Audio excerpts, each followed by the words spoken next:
Hello everybody, my name is Juan Valencia, community organizer with Ivy Equity and Justice Coalition. Welcome to episode 2 of TAS en el Valle. We have a fancy banner now to showcase the title. TAS, of course, standing for Tierra, Agua y Salud, Land, Water, and Health, which are the main topics of conversation that we hope to cover as we explore the details of this Lithium Valley project developing here in our county. So for this episode, we have brought a very special guest who's going to help us with some of the discussions that we're trying to have in relation to environmental justice as the proposed Lithium Valley project continues to develop. So here at my side, we are very lucky to have Jared Naimark from the organization Earthworks. So Jared Naimark is a California mining organizer who is part of Earthworks, which he joined in 2022. And Earthworks is an organization working to support frontline communities at risk from existing and proposed mining throughout California. And Jared is now here with TAS en el Valle because he's also been involved with Lithium Valley, and he's here to explain to us his background in mining developments, any key insights that he's gained from his time working in Imperial Valley, as well as the work that he's done investigating the possible environmental impacts that could stem from the development of lithium extraction for the proposed Lithium Valley project. And of course, environmental impacts are a very pressing issue that we've noticed as we're organizing meetings. The community is starting to ask more and more about.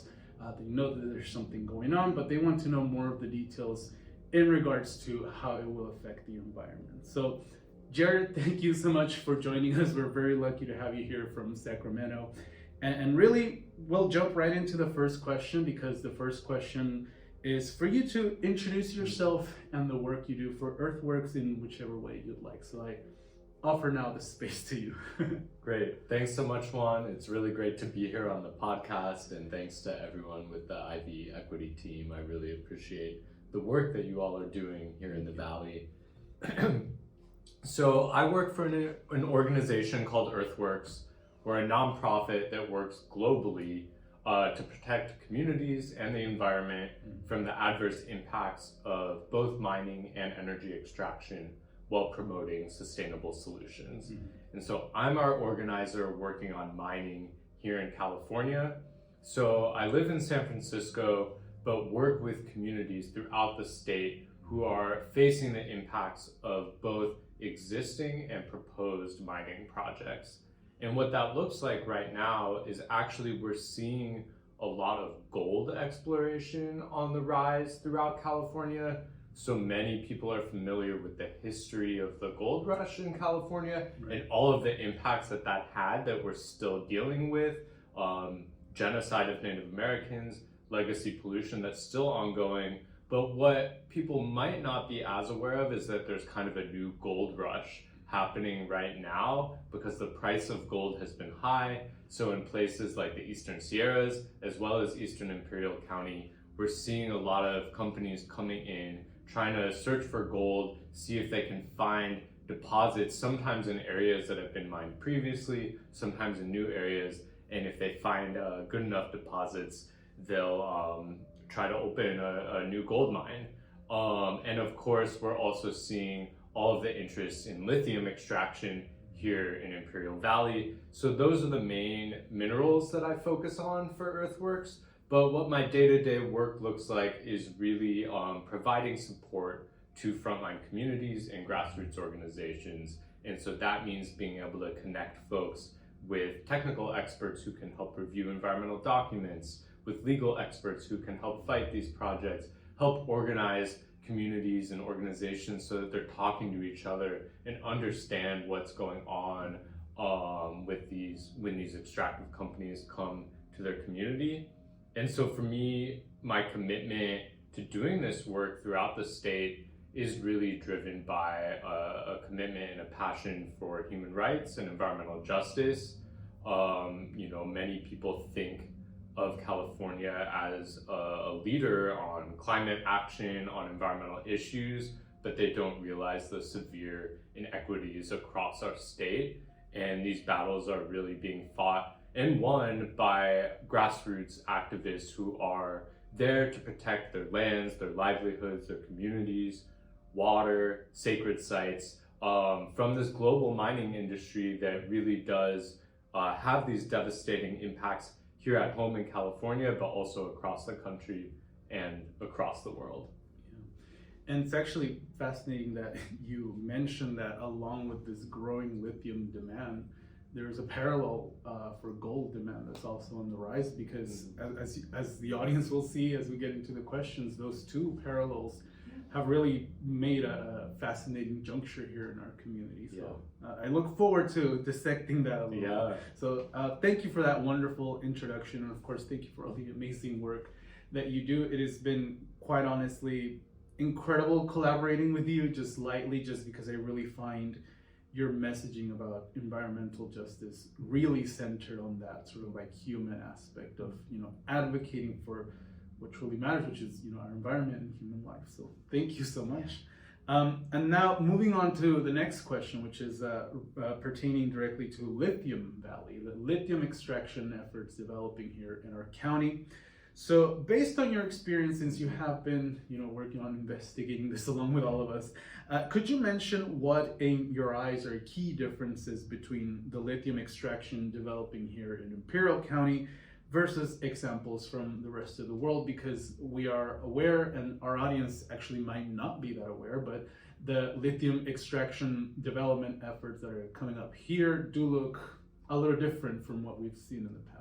Yeah, that's a great question. So to back up a little bit, maybe I can explain why lithium is so in demand right now. Yes. So lithium demand is skyrocketing because of its use in rechargeable batteries for electric vehicles.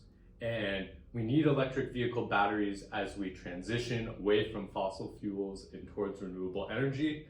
They're really important, but what this has led to is a lot of projections, really dramatic forecasts of how much lithium we're going to need for this renewable energy future. You'll see lots of different estimates out there, but I just want to emphasize a couple of things, which is take those estimates of how much we're going to need with a grain of salt, because none of that is baked in. It depends on our pathway to a just transition and whether we, for example, invest in more recycling technology of batteries compared with new lithium mining, or whether we invest in smaller cars with smaller batteries that use fewer minerals, or whether we continue to see this trend of big SUVs that are really mineral intensive. So, and we are in America. Exactly. We like big cars. Of course, but there's things we can do to think about what a just transition really looks like when it comes to the mineral intensity of the electric vehicle transition. And so because of all this, there's a lot of investors, developers, and governments around the world that want to see more lithium extraction. And here in the United States, it's been designated a critical mineral or critical material. Actually, I don't really like to use that term because what it really means is it's critical for national security. Right. It's not actually critical for human needs. Exactly. What's really critical is clean air and water, right? It's critical for their proposition, I guess. Understandably, Yeah. And so because of that, there's a big push to have more lithium mined or extracted here in the United States or in countries that we have free trade agreements with, like Canada and Mexico, basically so that the US can control more of the lithium supply chain and we're not as reliant on China, which does a lot of the manufacturing and refining.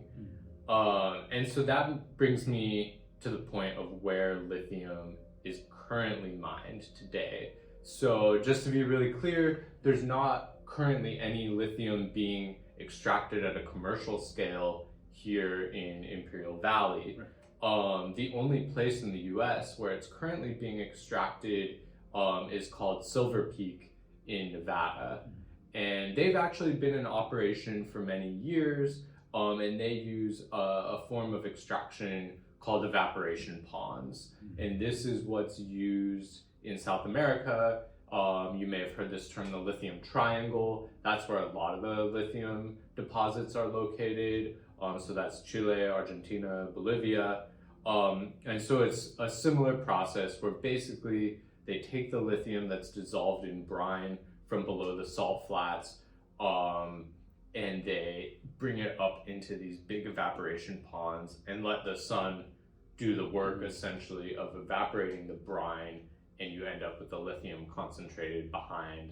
That's a really simplistic explanation. There's different stages of how all that works, but that's basically the big overview. So if you've seen those images of these massive multicolored brine ponds, that's what we're talking about with evaporation mining. We'll be sure to put some pictures. Yeah. And so the big issue with evaporation mining is water. And so particularly for indigenous communities in South America, they've raised concerns about how this evaporation of brine is actually impacting the available fresh water in their aquifer, which they're dependent on for all aspects of their lives and culture and economic activity, not to mention the habitat for all living things in those salt flats. These are extremely dry environments, kind of like here, so water is precious, water is life. So there's been a lot of protests of how much water these evaporation ponds are using. Now, the other type of lithium extraction that we currently see is called hard rock mining. And this is mostly done in Australia. And this is what you normally think of when you think of a typical mining project. They blow up a big giant pit in the earth and they dig out the rock, crush it, process it, sometimes with hazardous chemicals that they use as part of that process, and extract the lithium from the ore. And that's similar to what's being proposed right now in Nevada at the proposed Thacker Pass lithium mine, which is in northern Nevada on northern Paiute lands at a place called Tehemaha. And there have been a lot of issues. And again, that's not producing lithium yet, but it is permitted, and they've started construction. And so there you see really big issues with just the impact to the overall landscape. It's a huge footprint, pollution of waterways, air pollution from the dust and also the chemicals involved in the processing. But the really big concern there has been indigenous rights. So the indigenous community on the front lines of Thacker Pass has repeatedly raised concerns about desecration of their sacred site by this mining project. But even though there's been lots of recognition that that is happening, they've been unable to stop the project, partly because of how bad our mining law is here in the United States. And so this doesn't apply to the lithium extraction here in Imperial Valley, but hard rock minerals on public lands are governed by the mining law of 1872, hasn't been updated in more than 150 years. There's no environmental provisions, there's no requirement for proper tribal consultation. They're supposed to do all that because of other laws that have passed since then, but in effect, it basically gives companies the right to mine on public lands here in the United States. So those are some of the big issues with the other two types of lithium mining, hard rock mining and evaporation mining. And maybe I'll just pause there to see if you want to talk any more about those. And then I could also go on to talk about how it compares to what's being proposed here in Imperial Valley. Yeah, no, I think that was an excellent overview of giving the audience a context of what's been done for potential lithium extraction elsewhere. But it is, I think, essential to inform the audience here in Imperial County that we are seeing something different going on in the north end. Yeah, so what's being proposed here is called direct lithium extraction, or DLE for short. And what this would do is use different chemical or physical processes. These are proprietary technologies from different companies, so it's actually difficult to find the detailed information about how they work. But think of it similar to a water filter, where they remove lithium directly from brine without using these massive evaporation ponds. And so the way it would work here in the valley is in what's called the Salton Sea Known Geothermal Resource Area on the south shore of the Salton Sea, not too far from the towns of Nyland and Calipatria. There's currently 11 geothermal plants operating, and there's new geothermal plants being proposed as well.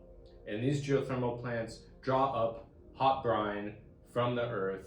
The change of pressure causes that brine to flash into steam and turn a turbine to generate renewable electricity that gets sold to the grid. Currently, they're using that brine to generate that electricity. That brine's full of lithium and a bunch of other minerals, but they're not extracting those minerals. The brine is just being re-injected back underground where it came from, and some parts are going as waste to be managed. What the proposal is now is to add on this DLE component to either new or existing geothermal plants to remove the lithium from brine before it's re-injected. So it really goes together with the geothermal industry here in Imperial Valley.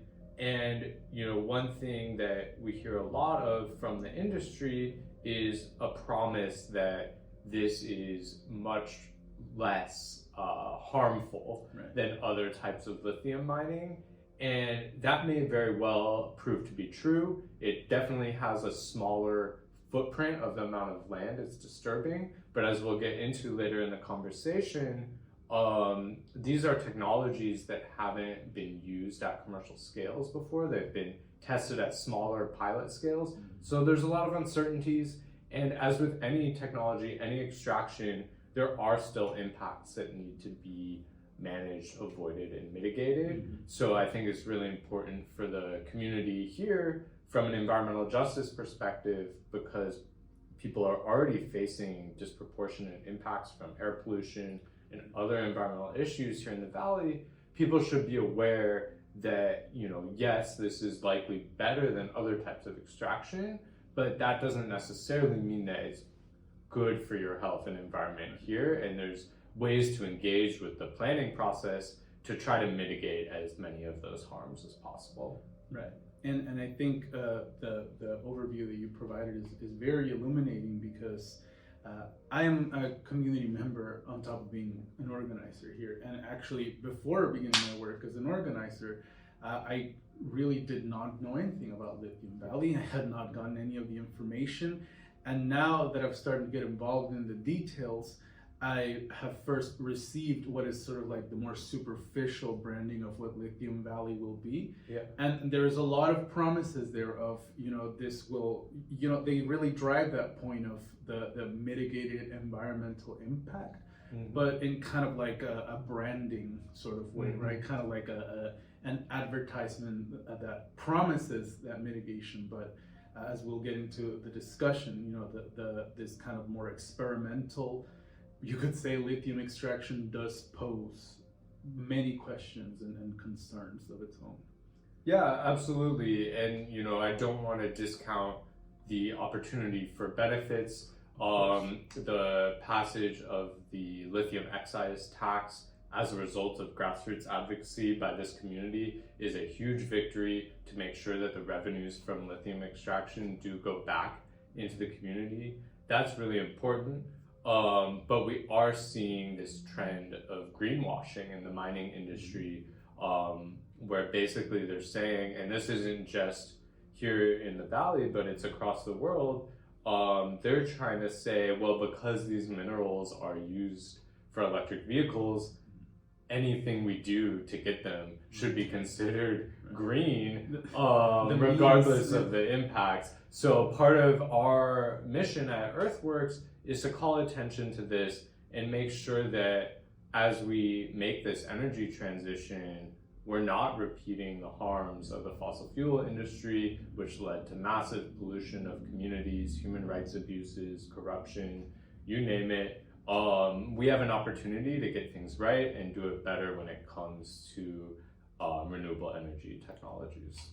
Yeah, no, I think that is absolutely on the nose in terms of, there is a lot of, hope in this community, at least from the initial outreach that we've done educating the public. There's hope in the development this could bring, but like you say, it is also essential to keep asking the questions of, what else is there to this equation? So I think as far as lithium extraction efforts developing here, you've provided a very clear picture. But now we move on to the third question, which still touches upon mineral extraction, I guess you could put it that way, in Imperial County, but it is a separate kind that I see less people talking about. So you've been involved in advocating for our local Quetzal tribe, and first I would like to thank you profusely for all your efforts in connecting with and advocating for the Quetzal people. That you were the sort of point of contact that got me involved in the advocacy efforts for them that I'm now developing as well. So thank you. And yeah, they are currently facing off against a separate kind of mineral exploration effort, but this one is on the east side of our county. Though this one is not for white gold as lithium is being branded, but the traditional kind of gold, right? And these are the two kinds of sort of rising mineral demands that you sort of posited at the beginning, right, that we're seeing. So as separate as these extraction efforts are, they're separate ends of the county, and they are for different kinds of minerals, but if you could say, what are some similarities that you've noted between the two, if any, especially with relation to tribal consultation, because we know that's central to what is going on over at the Cargo Muchacha Mountains in regards to gold exploration. So any insights, any sort of comments that you have with your advocacy with the Quetzal, with that kind of mining effort, and how you sort of place it in the context of what's happening on the north end? Yeah, that's a great question. So let me start by emphasizing that gold and lithium are very different. The main reason I view them differently is we do need lithium. It's so useful in rechargeable batteries for this energy transition, and that has an environmental justice benefit. We still have to manage, the impacts of extraction and find ways to minimize new mining through recycling and reuse that I mentioned earlier. But we do need lithium. Gold, almost all gold that's mined goes to jewelry. It goes to investments in bank vaults. A very small percentage goes to useful applications like electronics or medical applications. And we've already mined so much gold that there's actually more above ground than in the below ground reserves. And it's highly recyclable.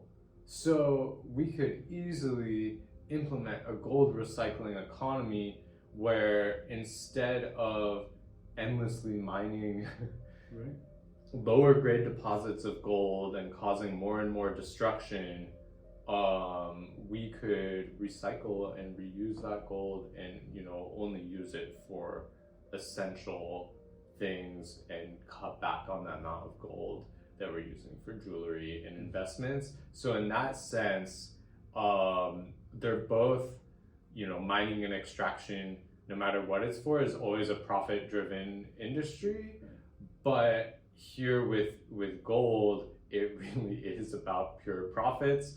The prices are high right now. Unfortunately, when things are unstable economically in the world, the price of gold goes up because people kind of view it as a investment that can save them if the banks collapse or something. And Yeah. so it's been pretty consistently high for the last few years. So that's why we're seeing all this interest in gold mining right now.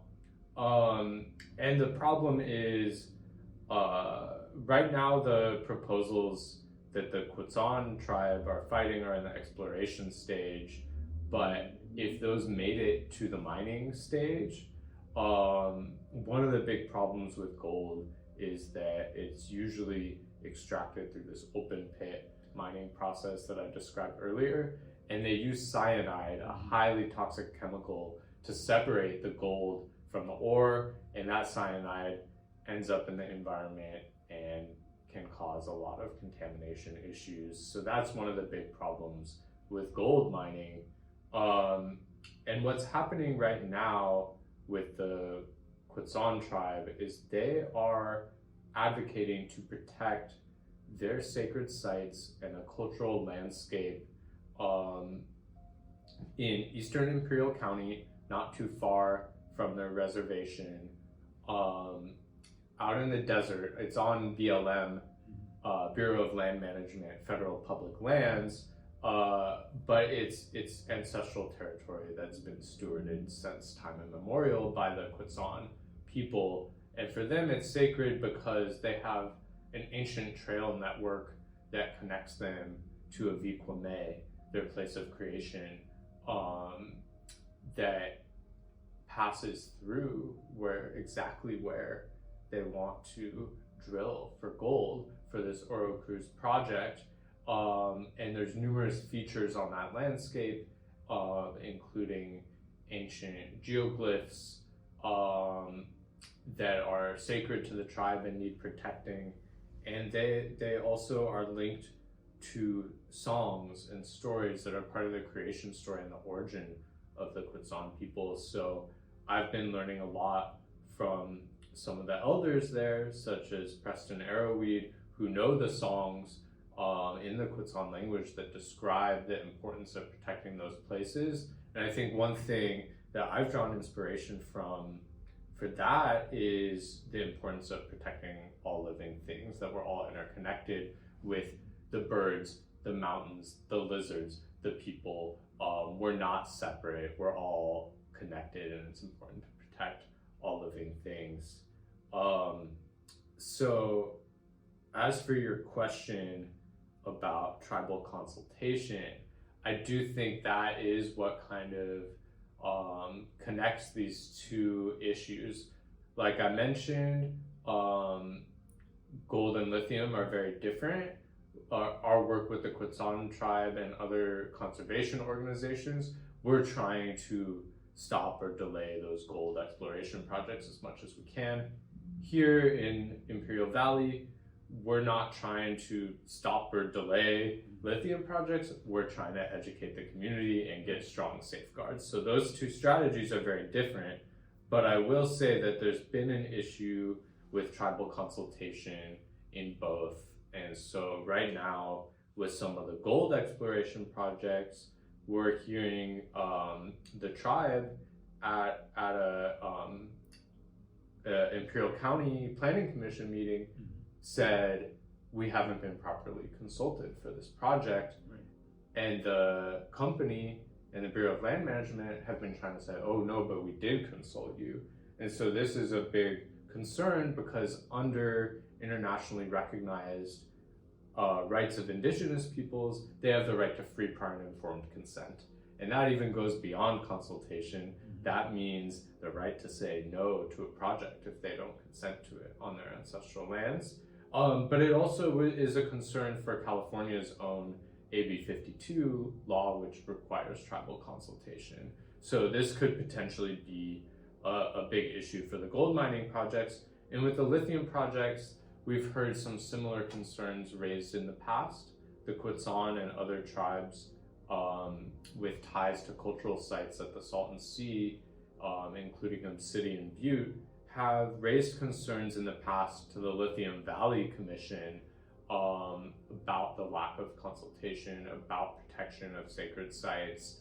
And I'm not really aware where those discussions are now, But I think it's something important for the community in Imperial Valley to be aware of and support in solidarity for the Quetzal and other tribal nations who are advocating for that government-to-government consultation with Imperial County, with the state of California, with the federal government when it comes to gold, to make sure that any new extraction, whether it's gold or lithium, does not violate indigenous rights and does not desecrate sacred sites.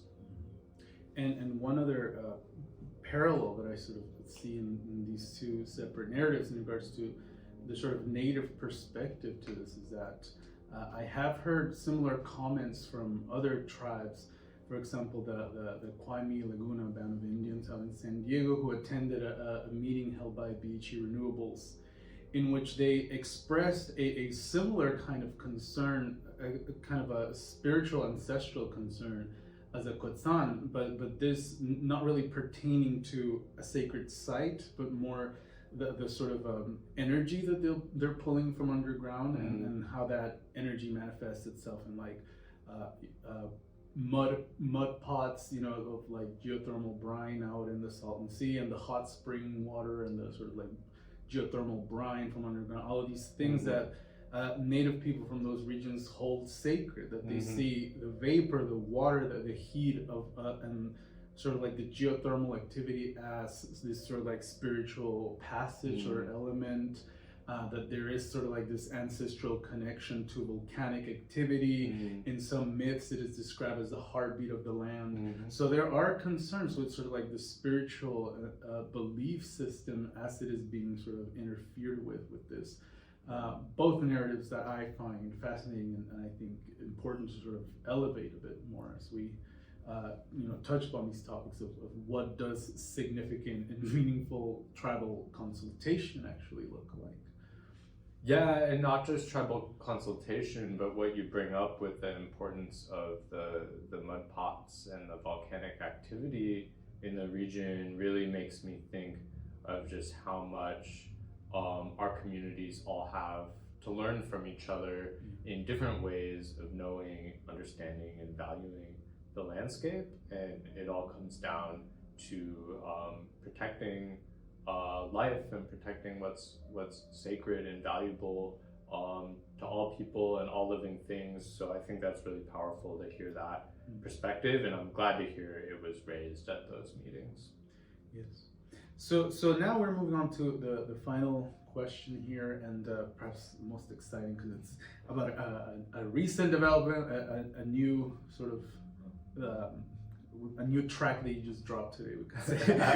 So could you talk about some, because this is sort of like the angle that you're also exploring this development from, could you talk about some of the most pressing environmental concerns you've noted regarding Lithium Valley and the proposed extraction efforts there that you think people of Imperial should be aware of?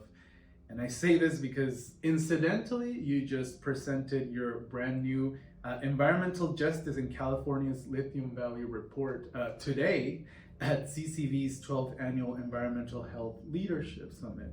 And this is a report which revolves around this question entirely, right? Like, what are some of the environmental concerns that we see with this development?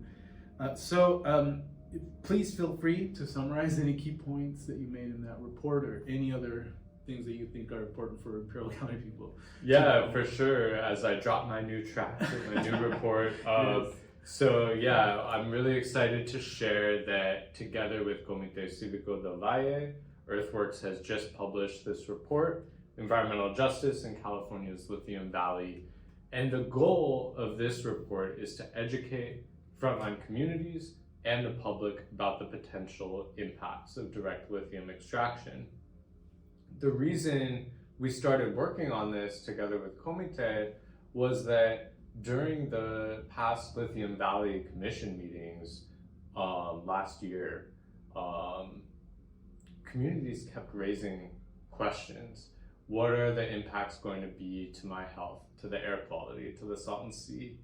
And it was really hard to get answers. The commission tried its best to answer those questions, but there's limited information available, because a lot of this technology is proprietary and because it hasn't been done before at this scale. So we don't have all the answers in this report. In fact, we may ask more questions or raise more uncertainties, but we're trying to give communities a starting point to engage with the planning process and be able to, for example, submit comments to the upcoming programmatic environmental impact report to make sure that all the impacts that the communities here in the Valley care about are fully analyzed and mitigated.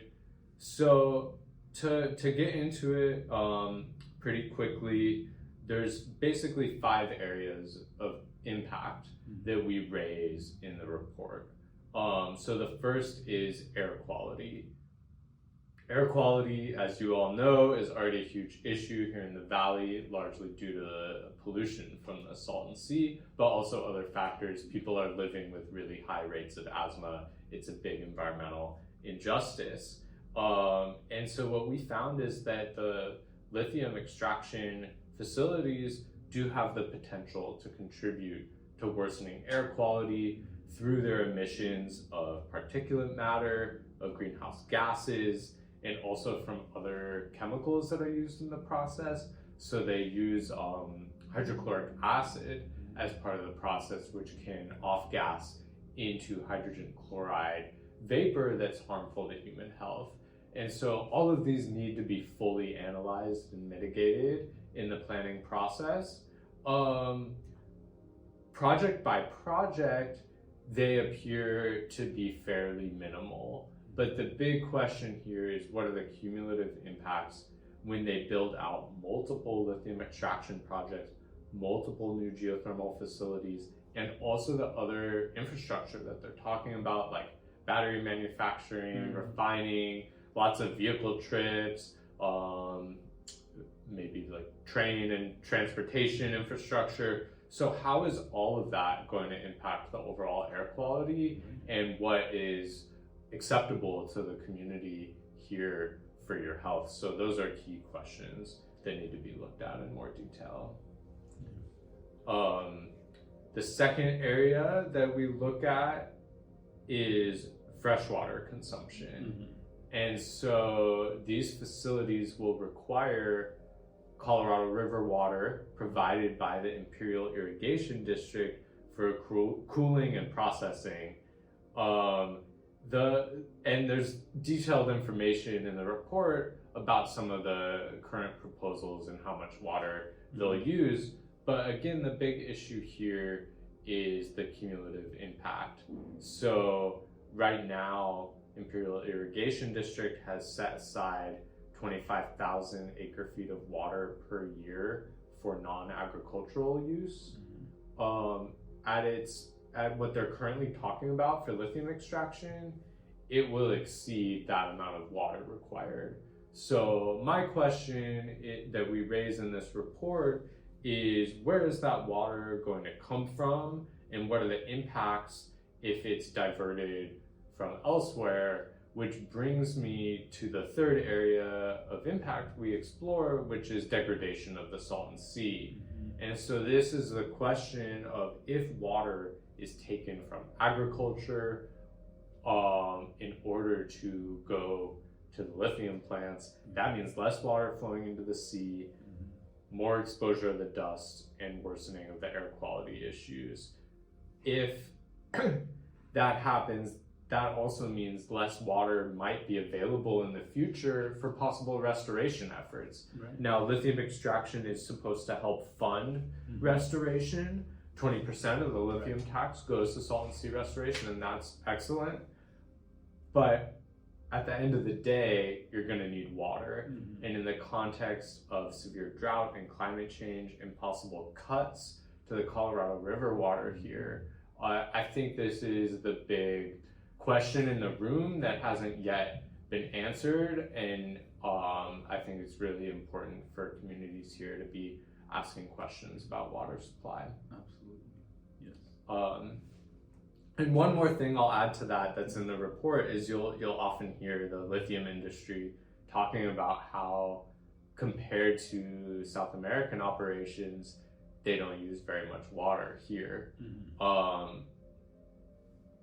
It's true that the South American operations have a big impact on water, as I mentioned before, but if you actually compare directly in the same units how much fresh water is needed to input into the system, not accounting for the loss through evaporation, but just external water that's needed, the projects here actually use more water than many of the operations in South America.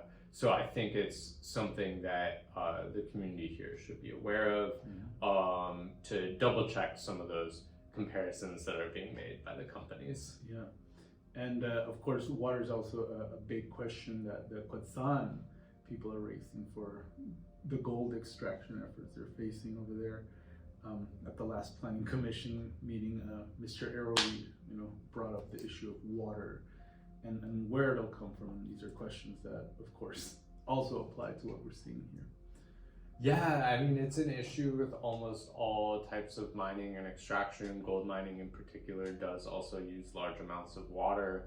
And so out there in the desert, where is that water coming from? What's the impact? What are they going to do if they encounter groundwater as part of the drilling? Those are all questions that they haven't properly answered in the environmental analysis for the gold mine. So I think water is another aspect that connects all of these conversations for sure. The fourth area that we look at in the report is hazardous waste. The majority of the waste, basically the brine, will be re-injected back underground. So that's good, because that means it doesn't get out into the environment. The problem is some chemicals from the brine will precipitate out onto what they call filter cakes. So basically solid waste that cakes onto the filters. And that has the potential to contain arsenic, lead, other hazardous elements, and those really need to be managed properly, stored safely, transported safely. Right now, Energy Source Minerals has estimated that 10% will be hazardous waste that they'll truck to Arizona. From my perspective, that's another big environmental justice issue, is California ships our hazardous waste out to other states with lower standards. So it's basically like out of sight, out of mind. Wow. So we need to consider the impact of that. But I think we'll also have to see, as more of these proposals come online, what the hazardous waste numbers actually look like.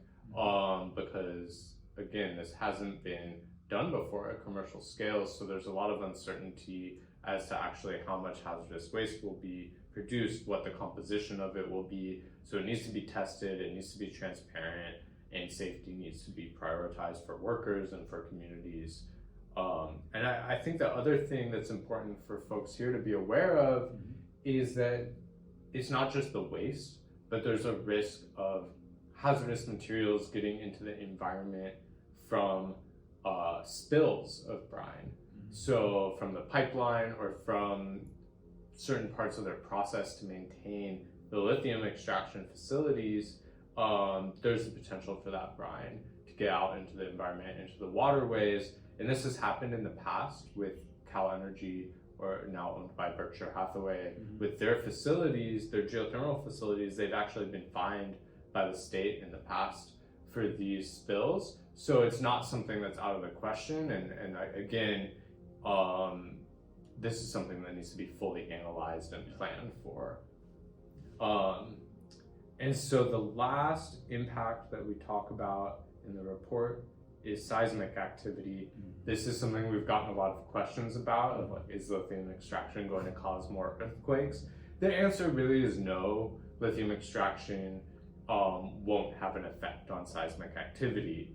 However, because we're already living in a region prone to earthquakes, all the facilities need to be designed with the highest earthquake standards in mind, so that if something does occur, we're really decreasing that risk of spills or other disasters happening. And then there is the potential in the future, as the geothermal industry expands, they may use a new type of technology, not a new geothermal technology, but that hasn't been used here before, called enhanced geothermal, where they basically re-inject fluid into the ground, kind of like fracking, to break up the rock, make it more permeable to keep the geothermal wells efficient. And that needs a lot more study. There's disagreement in the science about what kind of impact that has on seismic activity. There's some evidence that it could actually lead to more frequent smaller earthquakes, which could be good for preventing big earthquakes. There's some evidence that it can lead towards big earthquakes. So again, as of now, I'm not aware of anyone using enhanced geothermal here. I don't think there's any proposals on the table, but they've talked about it in the past. And so it's something for the community to be on the lookout for. If you see that term, you want to make sure that that's being properly monitored and studied. So, oh yeah, go ahead. No, this is all fascinating. Yeah, I know, we got really into some of the details there. Yeah. I'm hoping that following the release of this report, we'll be able to develop some infographics and fact sheets, have some workshops with communities to really talk through all these aspects, just make sure people are as informed as possible about the process. Again, we don't have the answer to everything. There's a lot of uncertainties. And again, we're not trying to say this is too dangerous or scary and we should stop it. We're trying to say, as with any industry, transparency, analysis, and mitigation are key. So this is a tool for Imperial Valley to really succeed in its vision of a responsible lithium industry. And I hope it's useful to the environmental justice movement here. I'm positive that it will be. And thank you again for this amazing work and for really breaking it down for our audience. And I think what you've sort of been bringing up as you explain the report is really sort of like the most crucial action that has been missing here in our community when it comes to developments like this, is that people do need to keep asking questions, right? People do need to continue to get engaged in the discussion. And like you say, it's not vying to stop the progress per se, but to really sort of get all the details clear and ensure that we'll be avoiding any potential environmental hazards that might develop from this. So I really commend you for this work, which is, I feel, truly groundbreaking for a community like this. I'm sure this tool will be indispensable as we continue asking those questions. And yes, thank you so much, Jared, for your time. It's been an amazing conversation. I have learned so much about mining and lithium and the potential, environmental hazards and the concerns that we should be raising. So thank you so much for your time. If you have any closing remarks, now is the time. Yeah, well, you're welcome, and thank you so much. I'm honored to be on the podcast and the work that Earthworks does, looking into the impacts of these types of industries. It really wouldn't be possible without the collaboration of grassroots organizations on the ground in your communities advocating for environmental justice. So we really love being able to work closely with groups like Comite, who we published the report with Ivy Equity, and with any other groups here in Imperial Valley. Please feel free to contact me if you have more questions about the report, if you'd like to do a workshop, if you'd like help submitting comment letters. Earthworks is available to really support frontline communities and organizations, and I'm really inspired every time I get to come and visit the Valley. I think this is now like my 6th or 7th trip, and I always meet such amazing people and making really good friendships. So I'm really glad to be back. Thank you for being here and for your work, really. And yeah, I mean, you now know I'm also in lithium and gold, so I'm sure this is not the last conversation we're going to have. But yes, thank you so much for your time, Jared. This is an amazing and indispensable part of the conversation for lithium. And one more thing I want to note is the last episode, a lot of our listeners said that I was giving kind of ASMR vibes with my voice, and I kind of felt that from you as well. So I feel like I've been told my voice is very soothing. so I am hoping that if anything, people put this on to relax. Great. I'll put some nice background music. If you fall asleep, it's okay. You'll still absorb some information about lithium. If you fall asleep, just try to remember where you fell asleep and then go back and listen, because this is important. Yeah.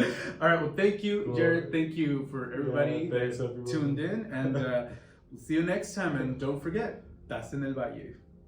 Bye. Bye.